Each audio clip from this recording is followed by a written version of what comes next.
So here I am once again at Salt Lake International Airport, this time wicked early in the morning. I'm on my way to a flight, but first, some escalator fun.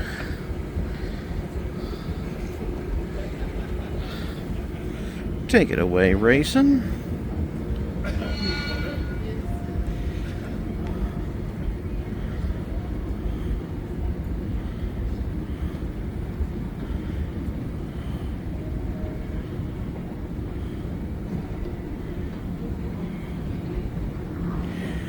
That's right, I'm on my way to yet another anime convention. This time, RamenCon in South Bend, Indiana. Gonna fly over to Midway, then grab the South Shore train this afternoon.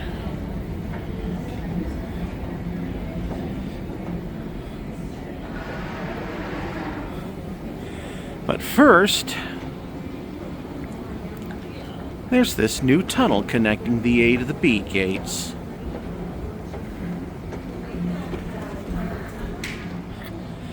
They call this the River Tunnel. Ah, Norman Greenbaum's Spirit in the Sky.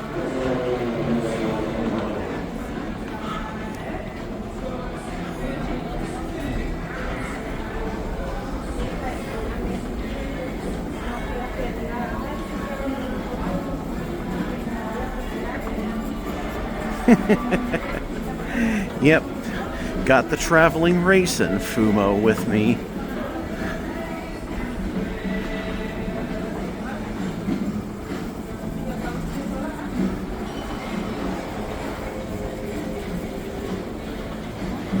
As of the recording of this film, Friday, October 25th, 2024, that is. This was only opened literally just the other day.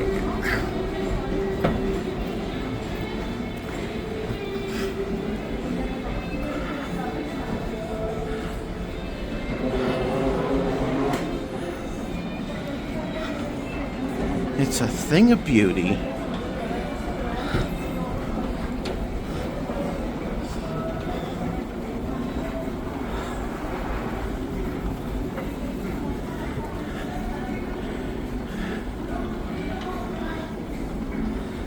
Little bunny hop, hop, hop. It's a little homage to Peter Schickley and P.D.Q. Bach there. Don't you ever stop, stop, stop. My goodness, all the livelong day you hop your little life away. Life away. You hop your little ever. Wait, wrong verse.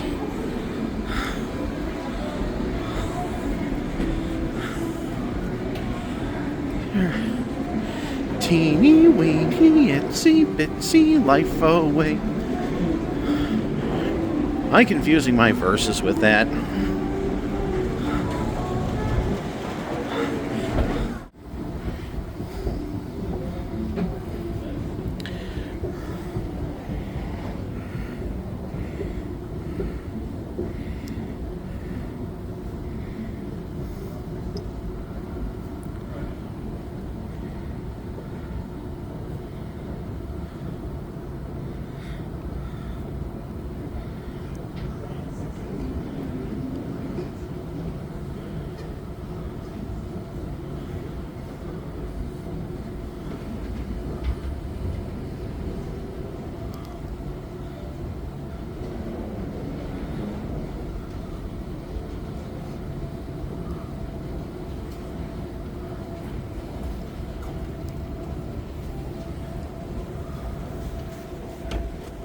And now, here's a little something they managed to save from the old Salt Lake City International Airport.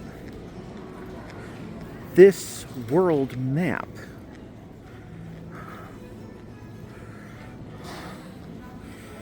Check this out.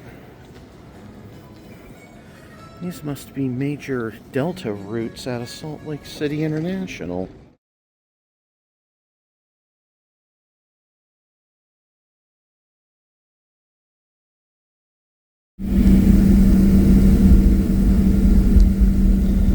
There's the remainder of the terminal construction of the B concourse.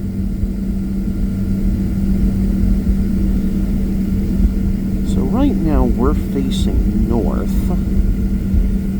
which means we'll be taking off on runway 16 left, because 16 is like south-southeast. And we turned to the east to start taxiing.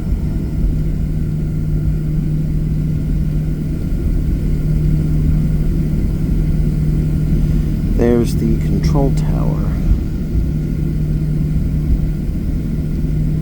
There's all the cargo facilities there too.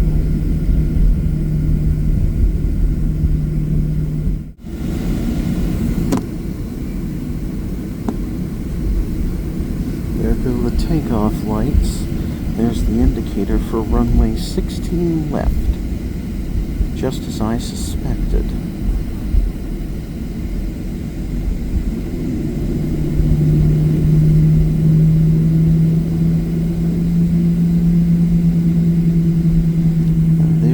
Actual beginning of the runway.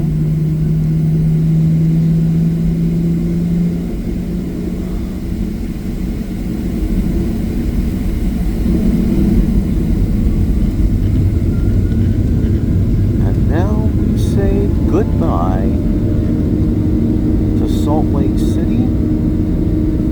I'll be back Sunday evening.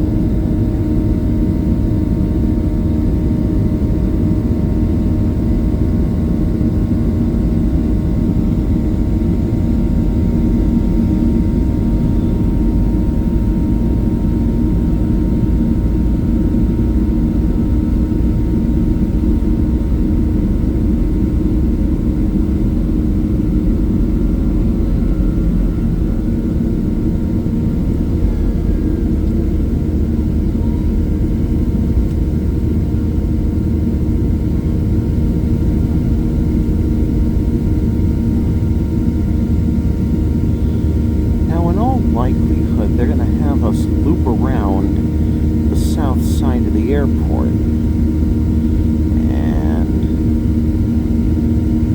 that's exactly what we're doing.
very least, we scrape the roofs of some of these houses.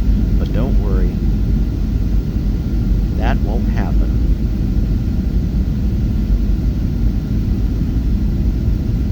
I only mention that because the Midway airport grounds are so small compared to Salt Lake City.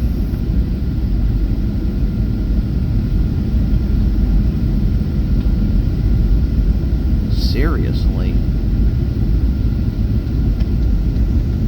The terminal boundary fence won't be coming up until we're practically on top of the runway.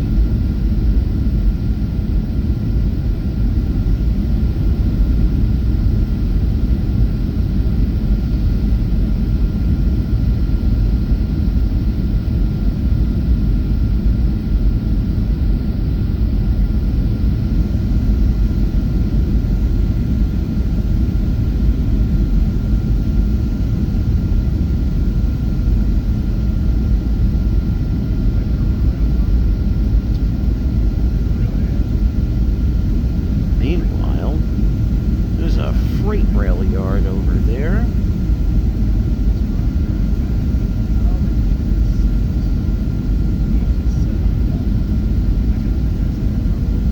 And the yard continues off in the distance there.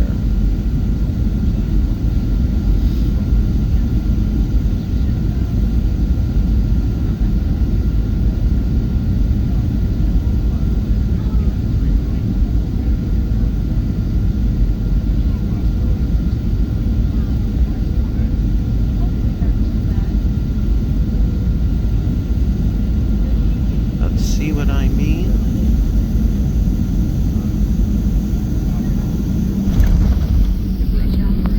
Meanwhile, you got a bunch of business jets parked over there.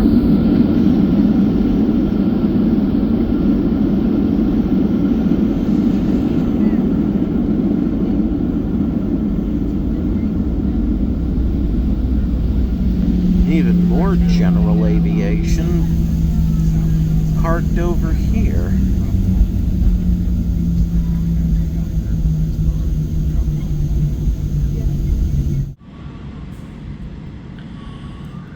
As I make my way over to the CTA station here at Midway, I have to pause briefly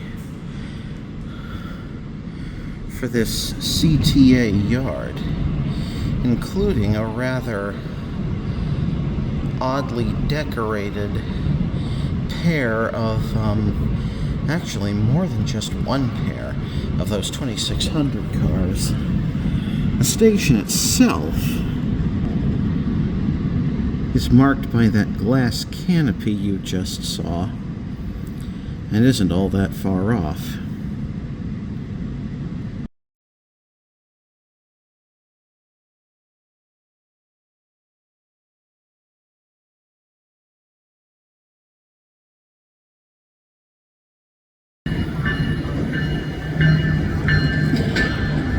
Pulling into 11th Street Museum campus at about 10:25 a.m.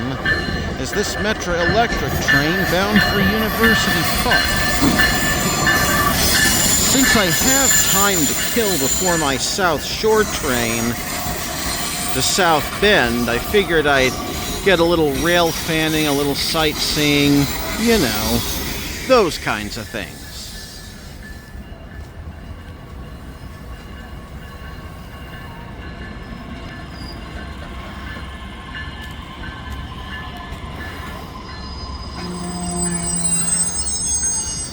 Those are Nippon Sharyo built Highliner 2s. Basically replaced all the Bombardier and St. Louis Car Company built Highliners back in the 2010s.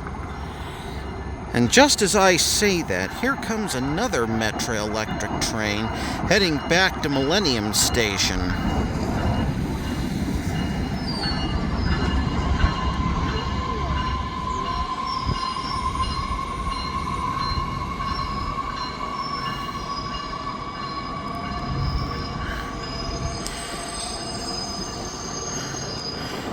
Now, off in the distance there, you see, is Soldier Field, home of the Chicago Bears. Meanwhile, you see those high-rises and stuff over there? That's approximately where the Illinois Central's old Central Station was once upon a time. Basically, that was their intercity terminal, and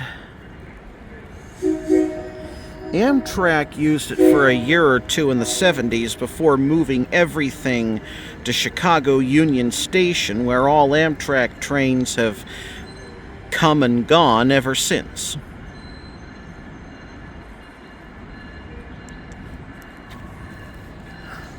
And now let's watch this train back to Millennium pull on out of here.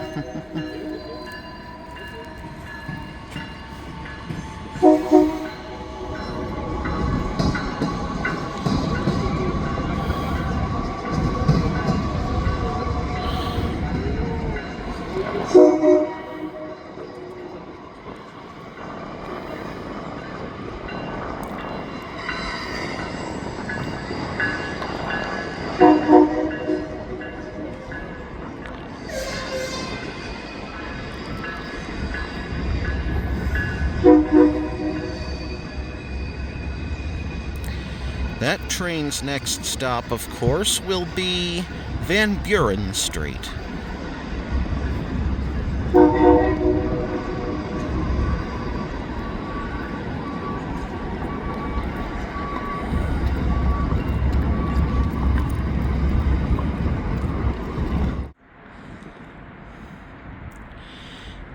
Now I'm on the other side of Grant Park from the Metra station, and I'm looking out over the lake. It's what locals call Lake Michigan, simply the lake. And over here, I do believe that's the Navy Pier. I mean, it's got the Ferris wheel after all. Some kind of ferry or cruise ship or something tied up at the dock. And that, of course, if I zoom out a bit, is downtown. And now I'm standing in front of the Field Museum. This is like one of the big deals in Chicago sightseeing. I'd have to look into it some more, but this is as big a deal as any of the Smithsonian museums in D.C.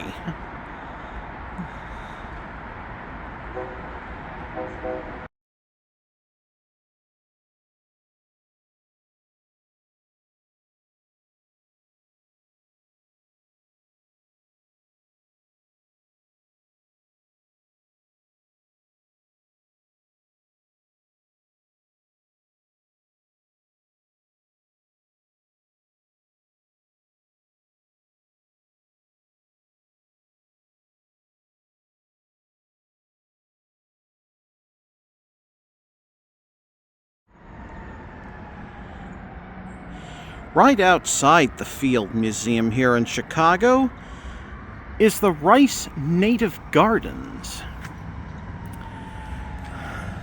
I realize that fall is probably not the best time to visit such a place, but, like I said before, I've got plenty of time to kill, so I figured, why not? But seriously, though, it's probably better to visit in the spring. Just saying.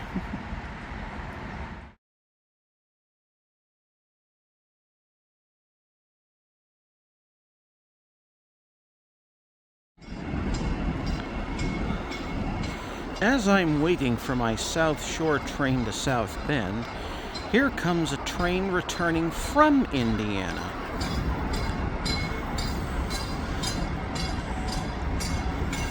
Using the older Kinky-Shario-built EMUs.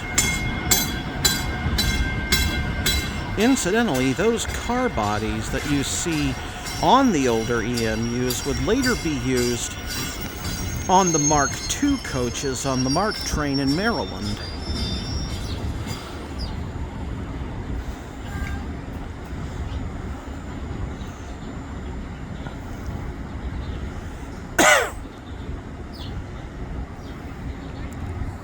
No, seriously, same curve at the car bottom. I see that some of these would have had space for a middle door, but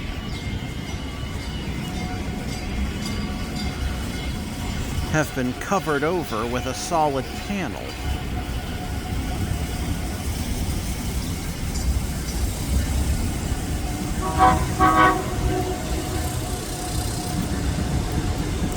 Meanwhile, arriving southbound is a Metra electric train.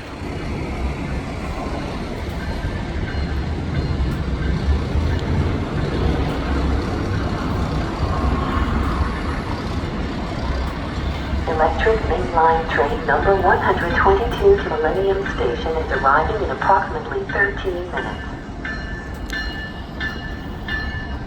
Electric mainline train number 122 to Millennium Station is arriving in approximately 13 minutes. Looks like he's skipping this station.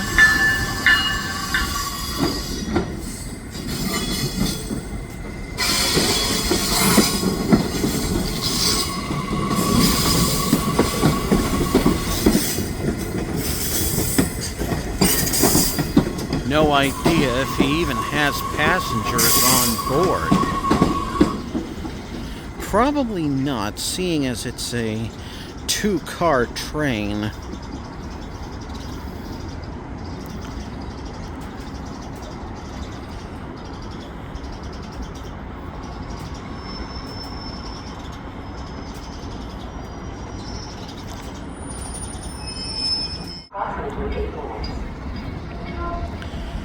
Here comes that train to South Bend now.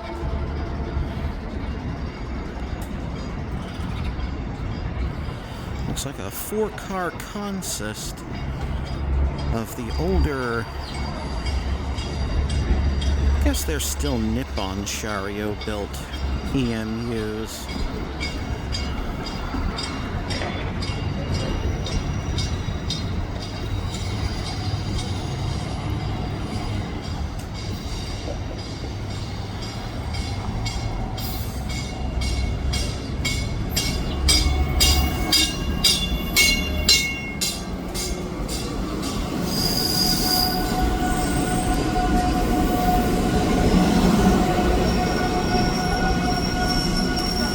Alright, let's go in.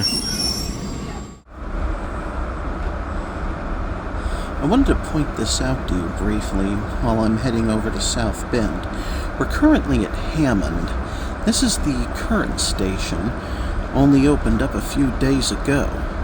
Now, the mainline platform's behind me on the opposite side of the train. What I'm interested in is that elevated platform there. This will be the branching off point for the Monon corridor, aka the Westlake extension. This new branch of the South Shore Line will eventually reach Dyer, Munster.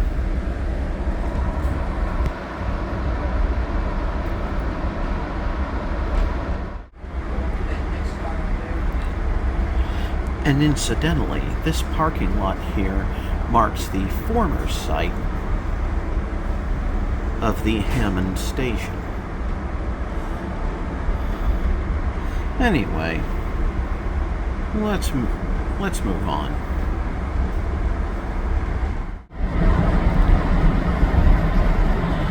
And now we're approaching Michigan City, a stretch of track on the South Shore Line that once featured street running, But they worked on getting rid of that through the late 2010s, early 2020s, and now they've sped up travel times on this portion of the line.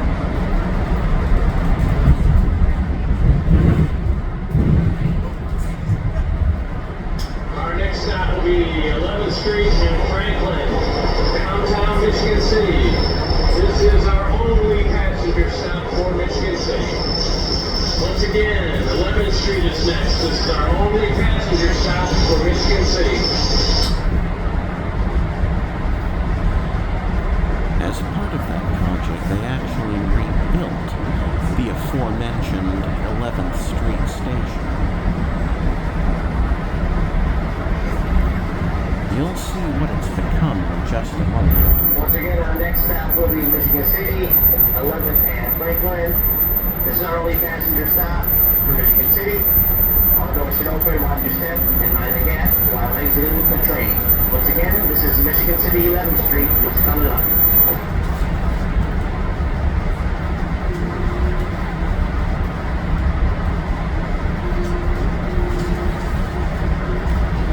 Apparently, Michigan City 11th Street had previously been a low-level stop, but it was rebuilt to high-level boarding specifications, you know, to make it easier for people in wheelchairs and people with other disabilities to board.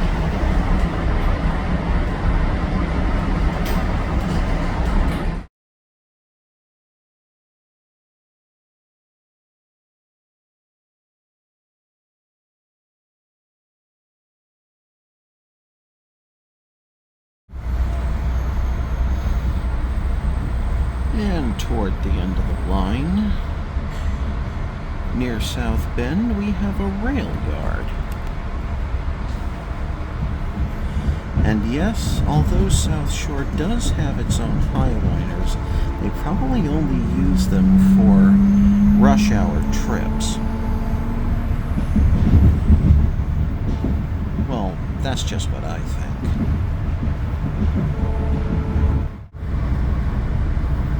Once again, this is Hudson Lake. Exit at the intended doors. So the next to last stop, as you just heard, is Hudson Lake. And through the trees here is the eponymous Hudson Lake. This stop is what they call a flag stop. At least I think it is. Flag stops, you need to be either visible to the driver if you're getting on, or you have to tell the conductor you're getting off. It seems the platform is out the other side of the train. You just barely make out what looks like a bus shelter or something.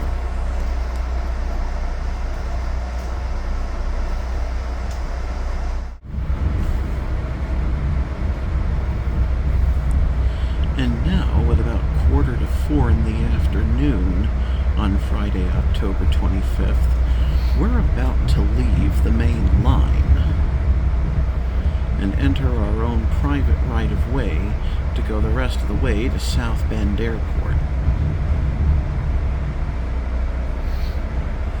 Once upon a time, South Shore trains actually used the Amtrak station. But since the 80s, I believe, they've been using South Bend Airport. Or was it since the 90s? I'd have to look that up.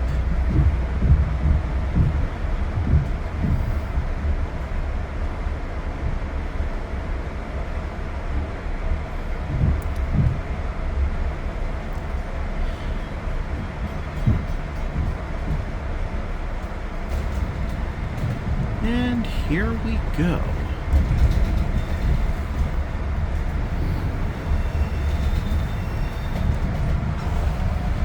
There's the main line out of the opposite window. I think only Amtrak Lakeshore Limited trains use those tracks anymore.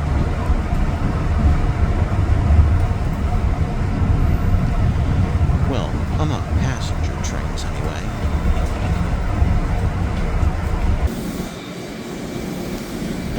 here we are at long last, South Bend Regional Airport. As you can see, only the first 2 cars' doors open here. Now, this is not what you would call an international airport. Only regional jets ever come here. Though I suppose that kind of looks like a 737, one of the smaller ones. Also, not very many carriers even come here. And if they do, the ticket prices tend to be expensive. That's why I took the train all the way out here, and will take the train all the way back to Chicago on Sunday.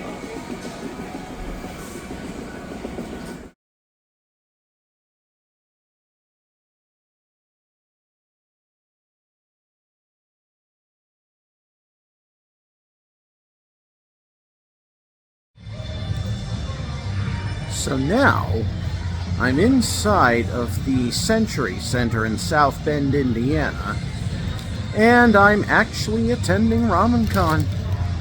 Got the badge and everything, and because I pre-registered early llama, even got my own llama plushie. That's the main event space. Well, main events is on this floor, but most of the panels are down there. The space you see behind me.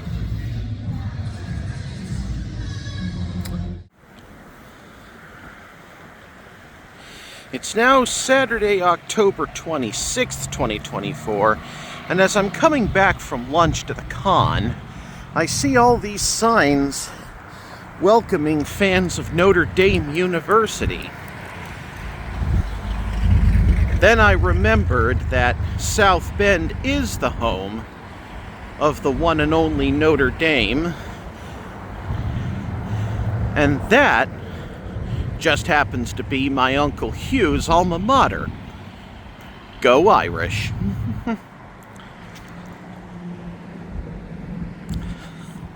I also didn't want to bring my traveling Reisen into the con until after I've had a chance to go through the dealer's room. Don't want to be accused of stealing stuff I didn't actually steal. Then again, it's not as if Ami's gonna have a booth here. They tend to only have a booth at larger cons like Anime Expo, which RamenCon is not.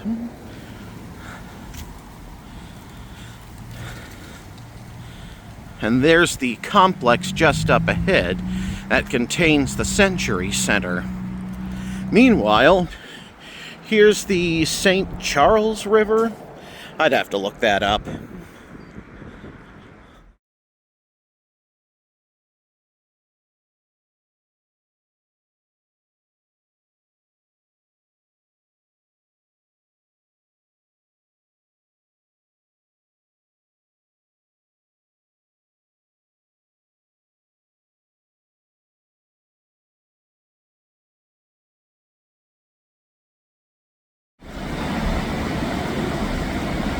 I'm approaching one of the more interesting features of the Century Center here in South Bend. They call this the Island. It looks really nice, all lit up. We're right down, pretty much over the St. Charles River. Again, I'd have to look it up. Check it out. It's really nice, just all lit up like that.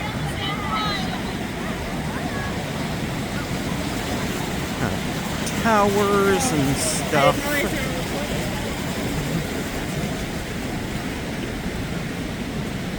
Oh yes, it's very nice. I think I'll come back later tonight with my so-called traveling Reisen and have her pose in front of the lit up sections.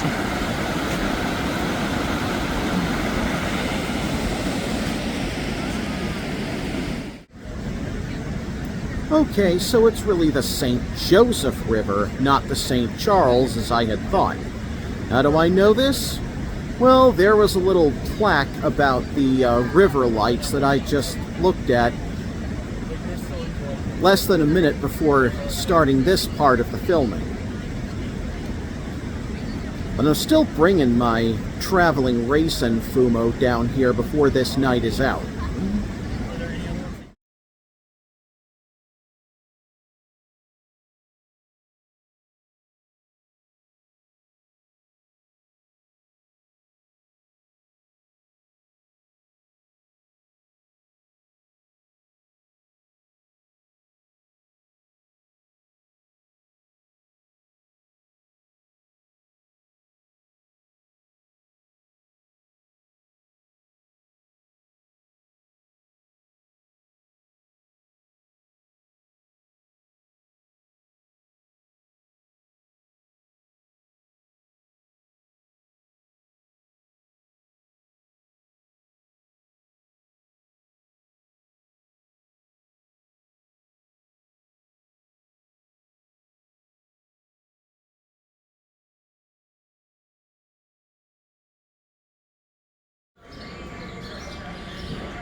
It's now the Sunday of RamenCon, and I'm back at South Bend Airport Station to take the South Shore train back home.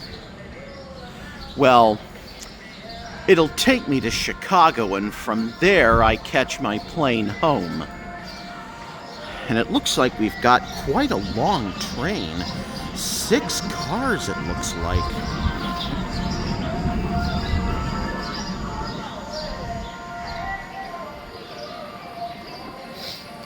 Yep, definitely 6 cars.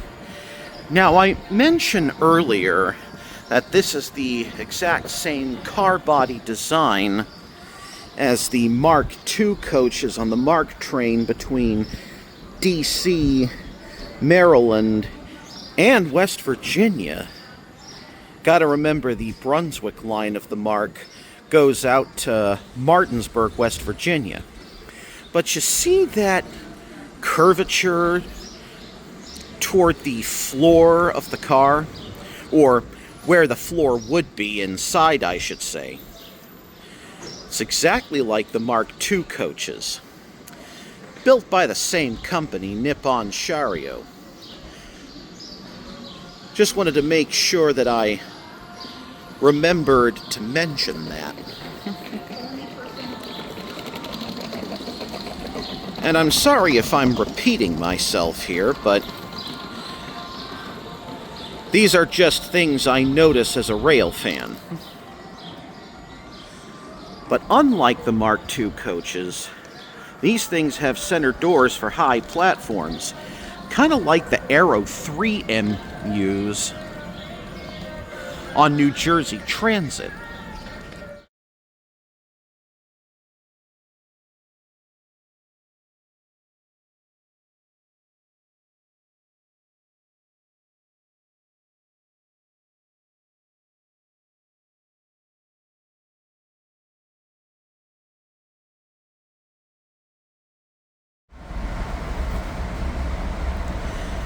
Now I'm here at Michigan City 11th Street Station on my way back to Chicago.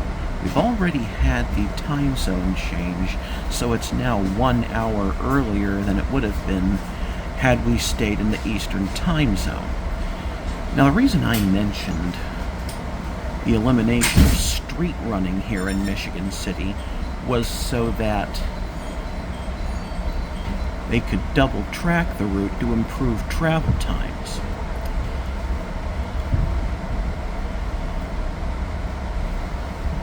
I may have mentioned the travel time improvement when I was first coming out this past Friday, but I didn't mention the double tracking. So, no better time to do it than now.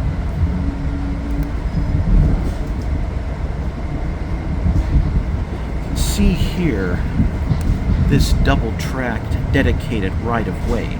There's the eastbound track to South Bend.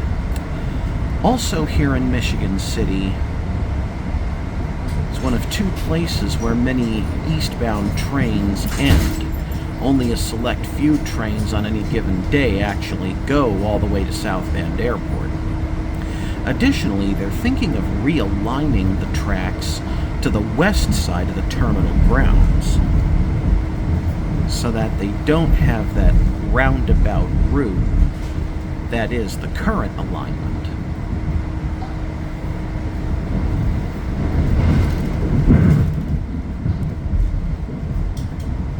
Meanwhile, check out the interior of these Nippon Sharyo EMUs. Very typical late 20th century rail car design. Not unlike what you'd see on New Jersey Transit's older Comet cars, the Marx Mark II coaches, and so on.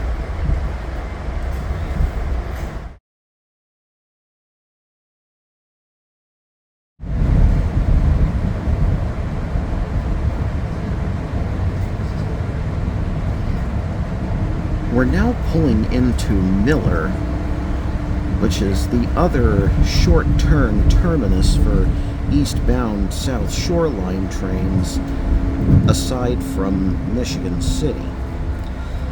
What you just saw was the stub end track to allow for return trains to Millennium Station in Chicago. Like I said when we were in Michigan City, only a select few trains actually go all the way to South Bend Airport.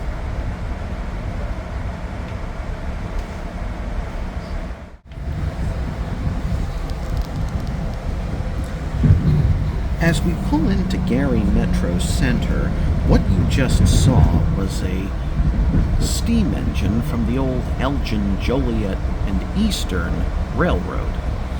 That was one of quite a few railroads that used to run in the Chicagoland area. Most of them are all gone now. The Alton was absorbed into the Gulf Mobile in Ohio, which then merged with the Illinois Central. The Wabash and a couple of others were absorbed into Norfolk Southern in the 80s. Well, okay. So it was first absorbed into the Norfolk and Western, and then that railroad and the Southern merged in the 80s.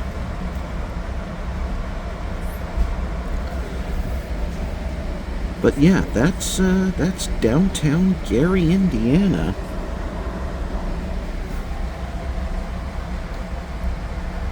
Why is this thing so out of focus?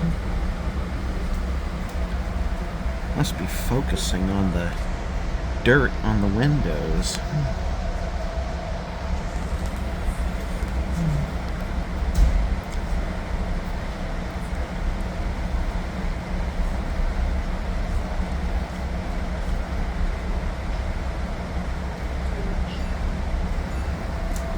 Or maybe it's the sunlight.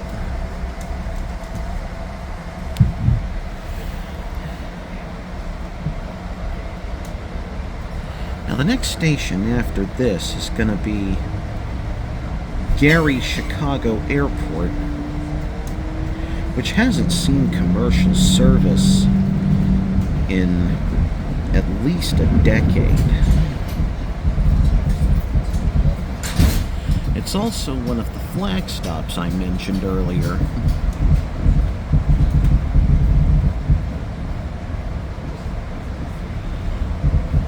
See, traditionally, interurbans connected rural and urban communities.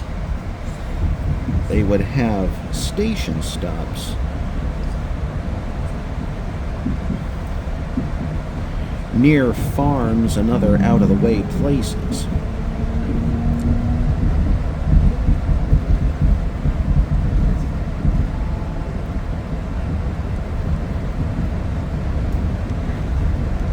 This South Shore Line has kept that interurban feel. Very appropriate, seeing as it's the last extant railroad of Samuel Insull's interurban empire, which once included the Chicago Aurora and Elgin and the Chicago North Shore in Milwaukee, which famously ran its 2 electroliner sets long ago.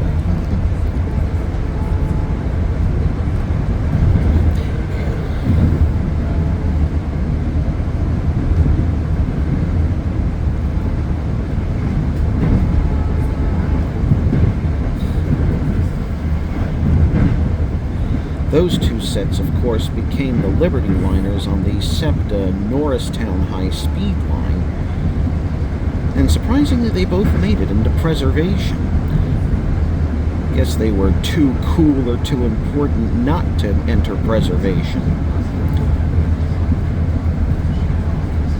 One of them you've already seen in one of my earlier videos when I was at Illinois Railway Museum last year. And the other is at the Rock Hill Trolley Museum in Pennsylvania. I've ridden both of them now, and I'm actually glad I did.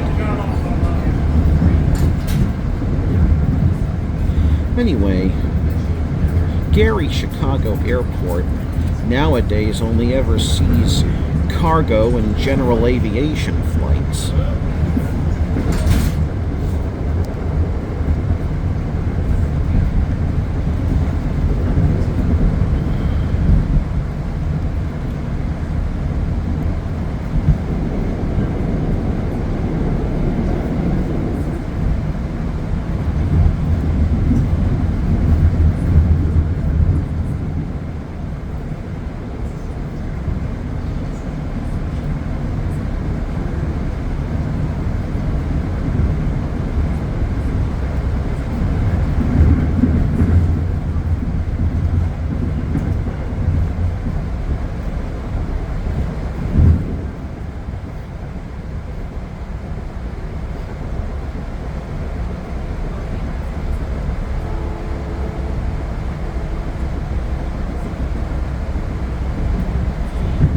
We're slowing down because somebody's either getting on or off at Chicago Airport in Gary.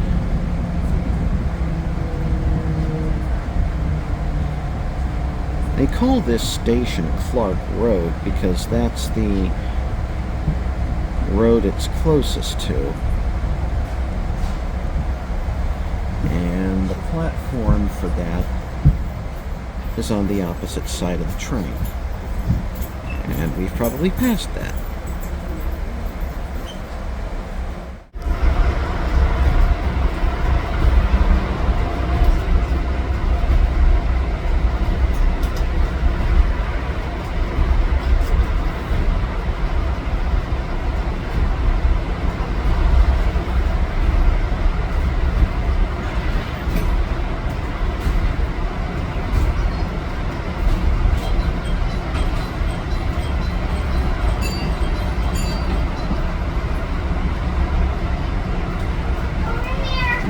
Door chime they use for the center doors. Sounds like a house bell, doesn't it?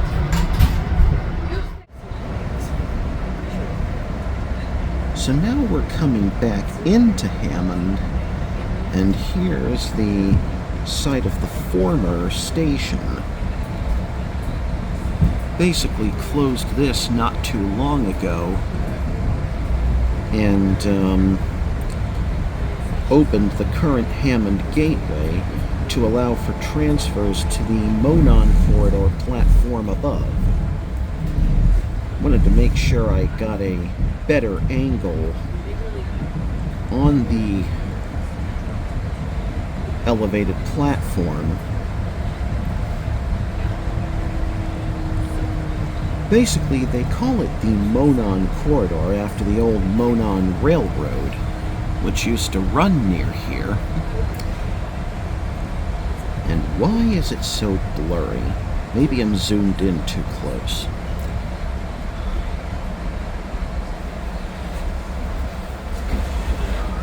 There's also a Monon Trail that basically runs along the former Monon Railroad right-of-way.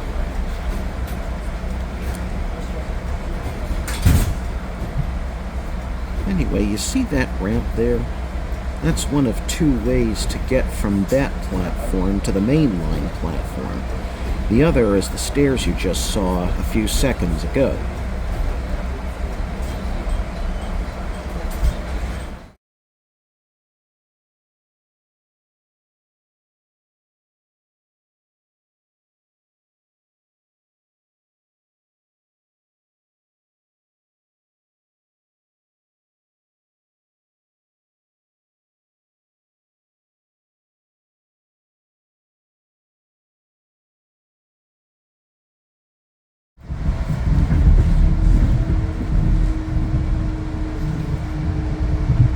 Now at 2 o'clock on the afternoon of October 27th, 2024, we're now rejoining the Metro Electric main line.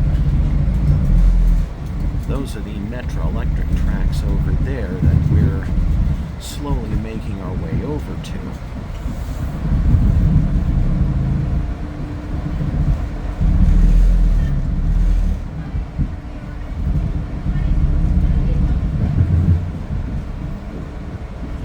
There's 115th Street, Kensington.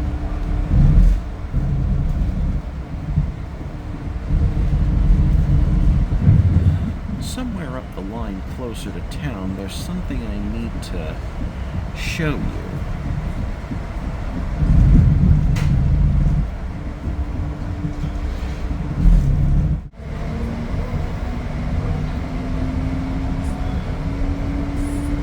I know I said there was something interesting. Maybe I should have said two somethings. We just passed by 63rd Street, where there used to be Chicago L tracks. Up until 1982, the CTA Jackson Park branch, now the Cottage Grove branch, used to run all the way to Jackson Park.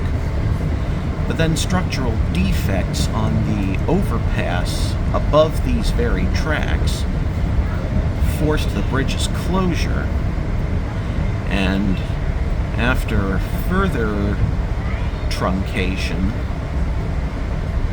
reduction in track length, the line was cut back to Cottage Grove after the completion of the Green Line renovations 30 years ago. Basically leaving the old University Station out of it all.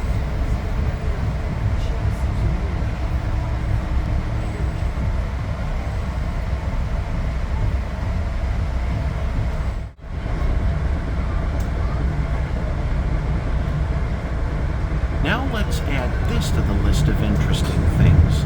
Somewhere around here used to be the end of the CTA Kentwood branch. It was located at 42nd Place and Oakenwald Avenue. So it would have been somewhere around here.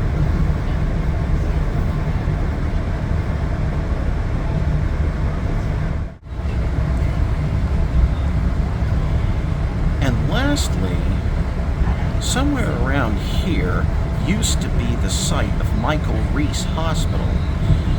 It was famous for two things.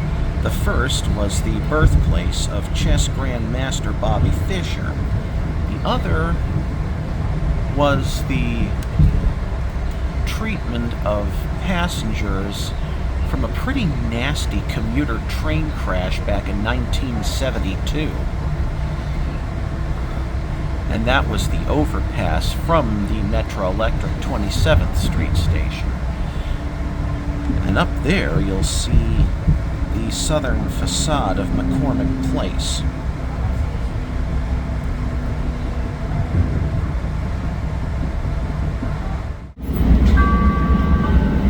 Doors closing. As we leave Pulaski, the next to last station on the Orange Line, I wanted to briefly catch the roll sign on this CTA 2600 series car turn over from Midway to Loop. As far as I know, it's always been like this. Midway There's always is next. been one less thing for the driver to worry about.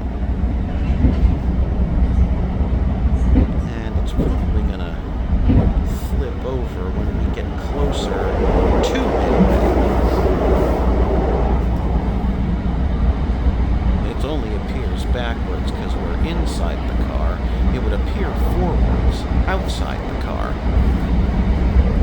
Meanwhile, if you look out here, it's typical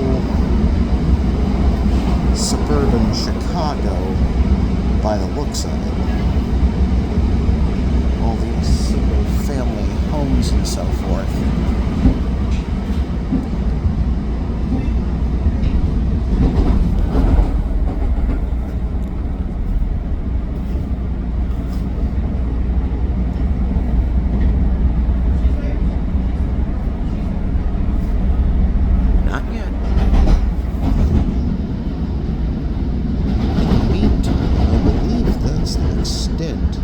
Some of the runways at Midway.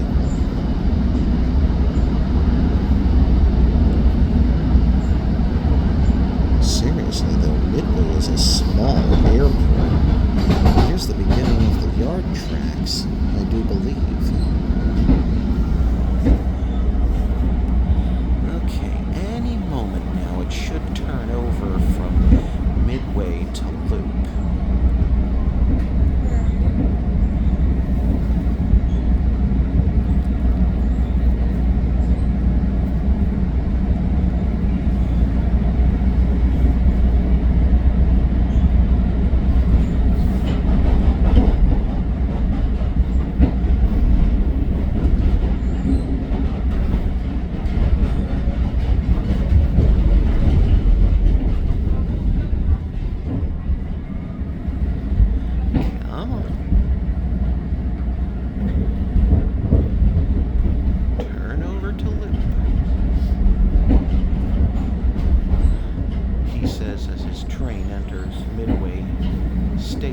This is Midway, as far as this train goes. All passengers must leave the train. Thank you for riding the CTA Orange Line.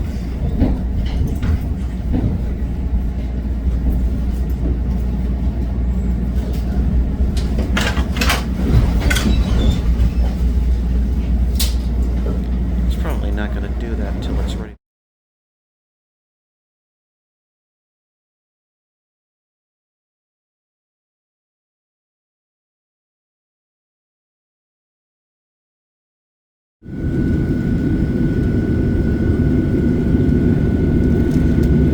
So we're about ready to take off, and we're on runway 22 left, which means we're taking off to the southwest. How appropriate, seeing as we're heading to Phoenix for this first leg of the trip. Just saw a little business jet there. But yeah, Midway is definitely a hub for Southwest Airlines. Saw at least one state-themed Southwest plane just sitting at the gate.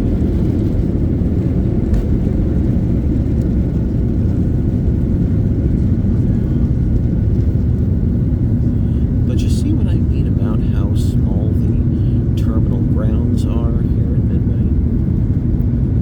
Yeah. That's why I said back on Friday that you could be forgiven for thinking we'd at least scrape the windows, not the windows, the roofs of the houses near the airport.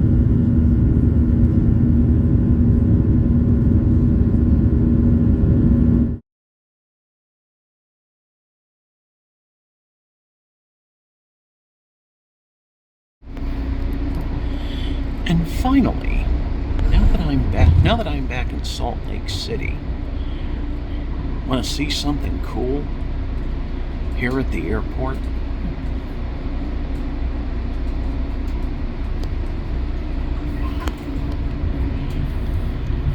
Wait for it now.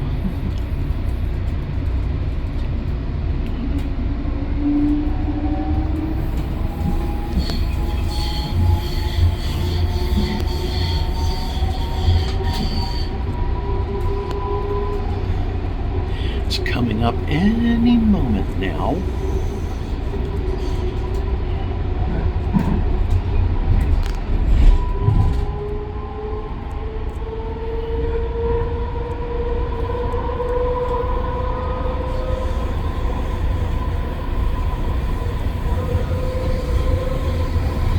Actually, there's one something right now. See that arch peeking out over the hill? That's the Hoberman Arch from the 2002 Salt Lake Winter Games. But here's the other thing. They call that the Peaks. It's an art installation that was installed in the last few years here at Salt Lake International Airport. Anyway, just thought I'd show you those things to cap off an amazing trip.